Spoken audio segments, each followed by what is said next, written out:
फलाना के मौगी सपनावा में आबो है।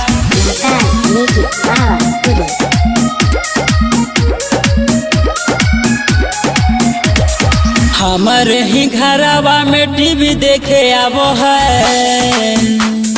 हे रे भैया हमरे ही घरवा में टीवी देखे आबो है। फलानावा के मौगी सपनावा में आबो है। रतिया के सुतला में चूड़ी खाना खाबो है। फलानावा के मौगी सपनावा में आबो है। हमरे ही घरवा में टीवी देखे आबो है। फलानावा के मौगी सपनावा में आबो है। फलानावा के मौगी सपनावा में आबो है। सपनावा में आबो है। फलानावा के मौगी सपनावा में आबो है।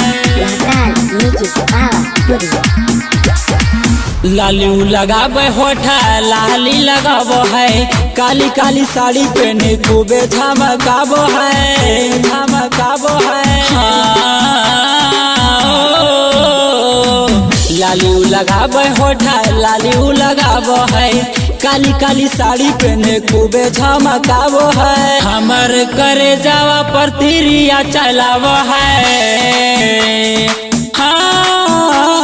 हमर करे जावा पतिरिया चलाबो है। फलानावा के मौगी सपनावा में आबो है। रतिया के सुतला में चूड़ी खाना खाबो है। फलानावा के मौगी सपनावा में आबो है। फलानावा के मौगी फलानावा के मौगी फलानावा के मौगी सपनावा में आबो है।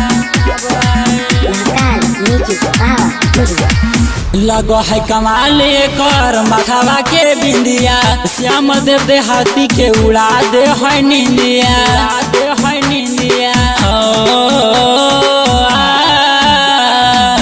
लगो है कमाल कर माथावा के बिंदिया। सुगंध दीवाना के उड़ा दे है निंदिया। राइटर नवीन के खूब तड़पाबो है। राइटर नवीन के खूब तड़पाबो है। फलानावा के मौगी सपनावा में आबो है। रतिया के सुतला में चूड़ी खाना खाबो है। फलानावा के मौगी सपनावा में आबो है।